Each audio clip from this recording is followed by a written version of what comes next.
My brothers and sisters, good afternoon. I am actually not going to speak for Ababu na Mwamba, but I'm pleased nevertheless to have this opportunity to share with you. I want to thank Fatma for reminding me and inviting me, and remember that I could benefit by coming here to listen. So I came more to listen, and then I got a chance to speak, and I really don't want to give you a long speech, but share a few thoughts and remarks on the issues that are facing our country today, from the hopes and ideals we have about public participation and really citizen-driven and citizen-guided policy making and decision-making in our country, and most importantly, of spending the budgets and accountability for how monies are spent in our budgets, because the governments at the county and the government in the national level go away and tax us, and the budgets that they create are moral documents, and the principles upon which they spend that money, with accountability or no accountability, with discrimination or no discrimination, with actually meaningful public participation or not, reflect a lot on us. Hence, when you see a budget like the national budget, which initially proposed to take away the only 500 million shillings that have been put there for girls to get sanitary pads in our secondary schools, that's a moral question to me. What were they thinking? And why would that be an issue of even debate at all, if we've seen what's been in the media recently about periods of shame? But indeed, it's something we had to fight for when it came to the VAT bill, to put that 500 million back in. Yet, we have 500 million to build or to renovate or something, a house for a deputy president. We have 700 million to build on private land for a former president, an office who's retired. So why we're building a 700 million office, I don't know. But those are moral questions, because at the same time, for the same amount of money, many Kenyan girls could stay in school and advance themselves and get empowered and contribute fruitfully to this nation. We're making choices with the budgets we make. So that, to me, is a very clear issue beyond the Bible. But I did ask in a very simple way, what would Jesus do? Would Jesus rush to provide iPads, which cost a lot of money, and our teachers have been trained to teach the children with them? Or would Jesus provide the sanitary pad to keep millions of girls in school? And that's a question we can ask ourselves. Maybe he would do both, but I know for sure he would do the second. So those are some of the things I wanted to mention there.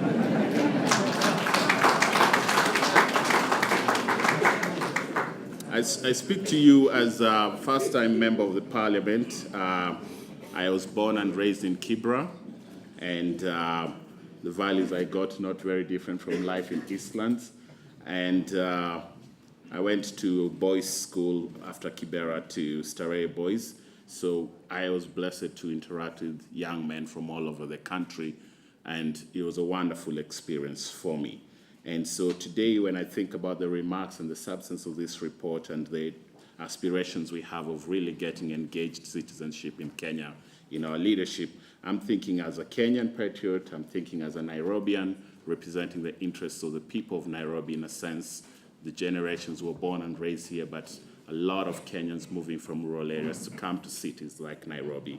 What are the particular issues they face? And I speak as someone from Kibra.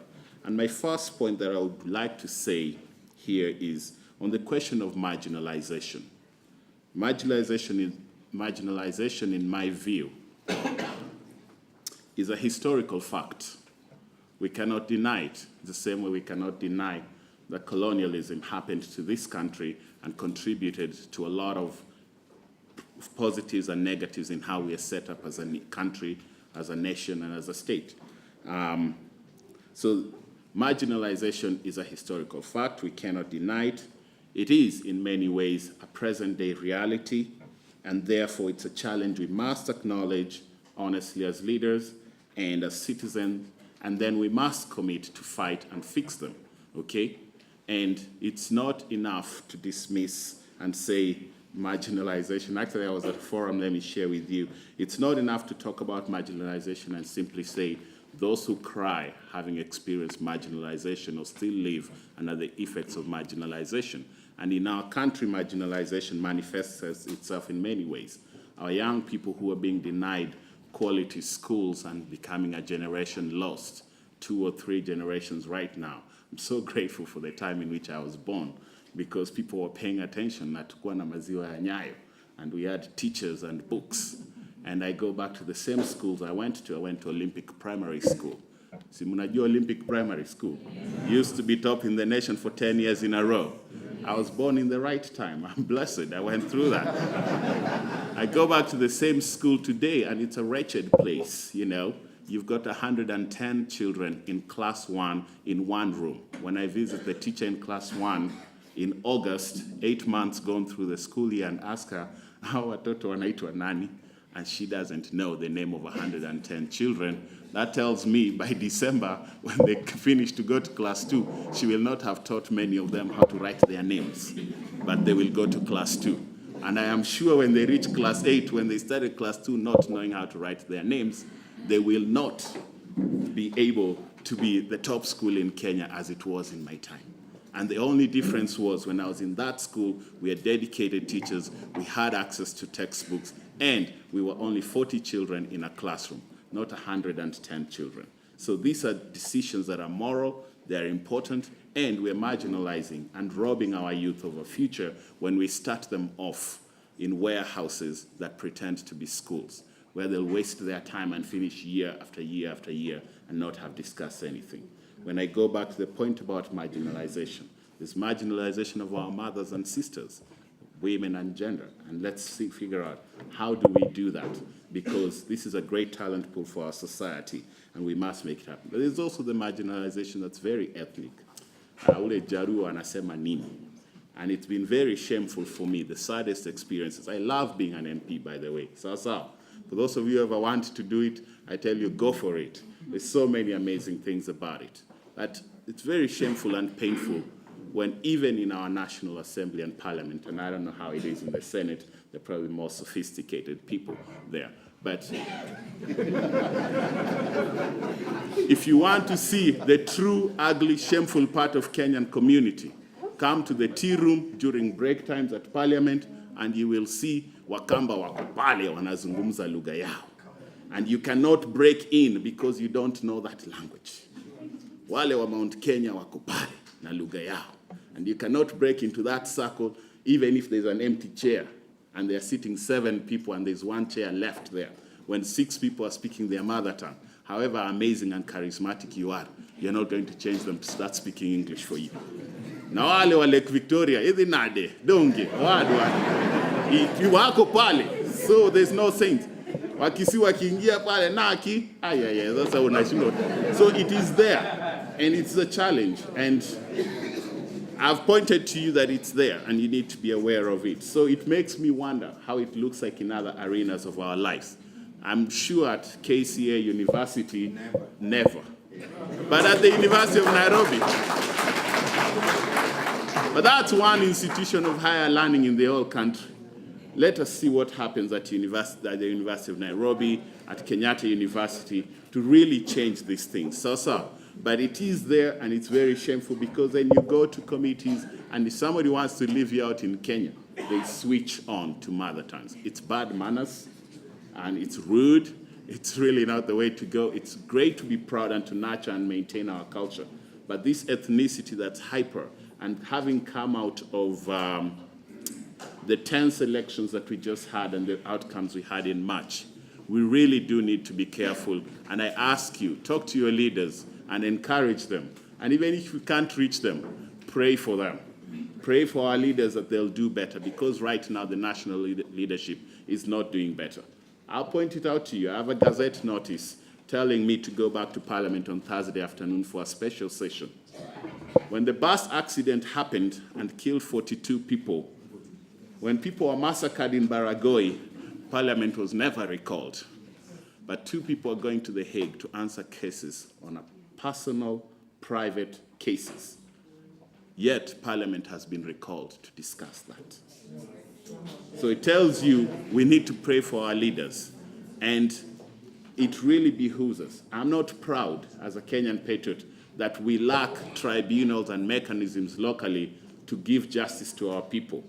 Because ukiiba ng'ombe yangu leo, ukaichinje, utauza ngozi na nyama ule, hamna evidence imebaki. Sawa. Ukiiba shamba yangu, mimi najua shamba yangu iko wapi. Na usiponirudishia shamba yangu, bado najua iko wapi. Na nitakulaani na wajukuu wako. Sawa. That's what's happening in Kenya. We don't have the mechanisms. We have a failure of our leadership. I'm part of it now. And if we are not honest, we won't have the leadership to move forward. So even as we think of ways to engage our leaders, what are the real issues? Our two friends who are who have prominent cases at The Hague, they have best legal representations. We hear witnesses are changing their cases. I'm pretty sure they'll go free. That's fine. Kenyans still will not have found justice living in tents and IDP camps. And why a government, as a moral document and a statement makes, we will budget to resettle IDPs who can point to us where they used to live in November 2007, beats me. We are creating new problems. We are spending money we should be spending on other things. If two major ethnic communities that are the focal point of clashes in Rift Valleys have truly reconciled, we should see it on the ground with the issuing of title deeds to those people on those places, returning to the homes they belong to, and everything being done. That is the only thing. And as long as we don't have that proof, everything else is heavy. So let's wrap it up here with some key comments. Job creation is one of the issues that came up on this report here. Will our county governments, as devolution, which we dreamt about, and public participation, Kenyan citizens saying economic needs a priority, tumbo yetu mbele, lazima tupate, and will our county governments deliver for us jobs? Well, for the young people out there, let's first of all see how can we hold the governments to create systems where business is easy to do. Entrepreneurship can thrive because there's few regulatory things that stop you from starting a business. So you can get a license in a day, and you can get certification to start a business quickly, and government procedures or loan procedures from Equity Bank or any other bank to start your business are in place. Let's go to a place where our young people are creating jobs rather than waiting for serikali itupatie kazi. So, because I am not certain how the government of Nairobi will create jobs. The governor was here in the morning, our beloved governor, but I'm not sure how he's going to create jobs unless he's really attracting manufacturers and investors into Nairobi. But that first has to do with creating a positive and clean business environment and showcasing our talent. But even as we wait for things to come from the outside, what are we doing to make sure that young people graduating have the ability to start businesses and grow those businesses?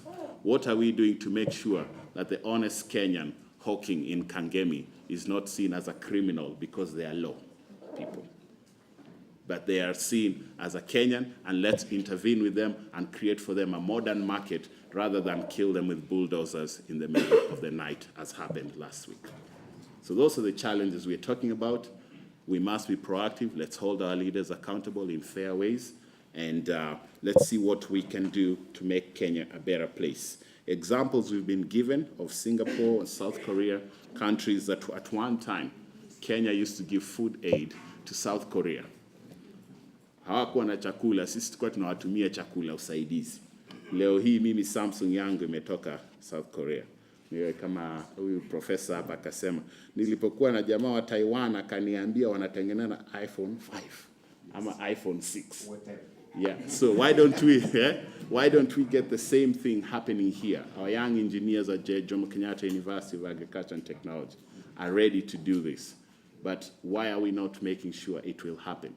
Why are we, even when we are ready to do something wonderful, like bringing our children into the digital era, preparing them for Vision 2030, why haven't we said, let us first set up the manufacturing of all computers for Kenyan schools in Kenya to create those jobs, rather than the importation of the same at a very high cost, the maintenance and the supplies to benefit somebody else, and with a very huge risk to create a gap for corruption and tenders in the tendering of the process.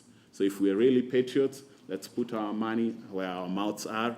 Let's spend our money selfishly to help and uplift Kenyans, even the lowliest and the weakest, Let's stop seeing them as hawkers who are a dirty menace in our city. Let's build them markets where they can behave and regulate themselves and where everyone can feel comfortable to go and be their customers. So, sir, let's not rush. Let's not rush on the other side to just criticize all the time. Let's also see as citizens what is our responsibility when you throw away plastic into a river and things like that. So I'm told my time is up. I will make my last call to say thank you, first of all, to the members of the civil society. You've done a lot of work to get us from where we were in the early 90s to where we are today. You've done a lot. But just because you've done a lot does not mean you should be complacent. There's dangers ahead and there's risks we are starting to see. Civil society in itself as an industry, where now we will hold, and even civil society becoming corrupt, not upholding itself to some ethical standards, having its own driven agendas that they can be used. We've already seen a huge decline in our media, where I have zero confidence in our media, almost zero confidence, because they're out there for the highest bidder. Let's make sure our civil society is not taken up in the same way, that you'll remain with the same courage, take the same risks, and help this country move forward as we did in the 90s when we opened up the country to a more open society and things like that. So with those few remarks, thank you for helping me be here with you, and God bless you.